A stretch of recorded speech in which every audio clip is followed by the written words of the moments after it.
कसम से अगर दुकान का हिसाब लोगों को पता चल जाए ना तो सब हैरान हो जाएंगे। ये चीजें कितने में आती हैं और कितने में बिकती हैं आज मैं सब बताऊंगा। और मेरे दुकान में दो चार चीजें पड़ी हैं, लेकिन मैं कितना कमाता हूँ आपको अंदाजा है? मैं कितना कमाता हूँ इस चीजों से? आप लोग दिन ब दिन गरीब क्यों होते जा रहे हैं? आपको पता है, आप जैसे सुबह नींद से उठते हो तो मोबाइल चलाते हो, मोबाइल को स्क्रोलिंग स्क्रोलिंग करते जा रहे हो।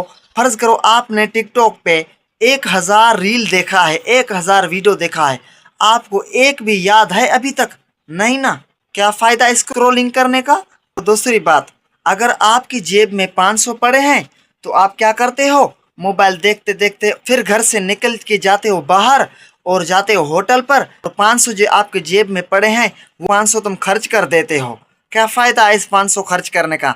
आपने चाय पिया और केक खा लिया और एक दो नस्वार आपने लिया है, एक दो सिगरेट लिया है, आपने उस सबको फूंक देकर उड़ा दिया, 500 गए। क्या फायदा भाई? तुम्हारे गरीबी का असल वजह यही है। तुम अपना जब तक पैसा नहीं बचाओगे तब तक अमीर नहीं बनोगे। पैसा किस तरह बचेगा आपको पता है?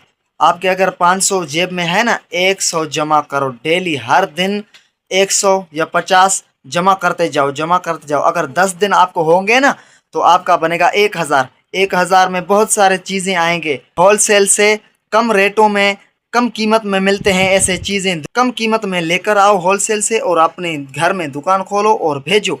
हर एक चीज़ पर मुनाफा है, बहुत मुनाफा है। आप जब ना 10 दिन भेजोगे ना, आपके साथ जब पैसा आएगा ना मुनाफे वाला, तो आप बहुत खुश हो जाओगे, हैरान हो जाओगे। तो यार सलीम भाई ने तो वाकई सच कहा है। मेरे दोस्त, गरीबी से निकलो, गरीब मत बनो, चीज़ें भेजो, कारोबार करो, अमीर बनो। मेरा कहना मानो, ऐसे फजूल चीज़ों से बचो, फजूल खर्च से बचो, अमीर बनो। आगे जाने का सोचो, कैसे आगे जा सकता है, निकला जा सकता है आगे। मेरा कहना यही था। मेरा वीडियो अगर पसंद आया है तो मेरे वीडियो को लाइक, चैनल को सब्सक्राइब करेगा। तब तक खुदा हाफिज।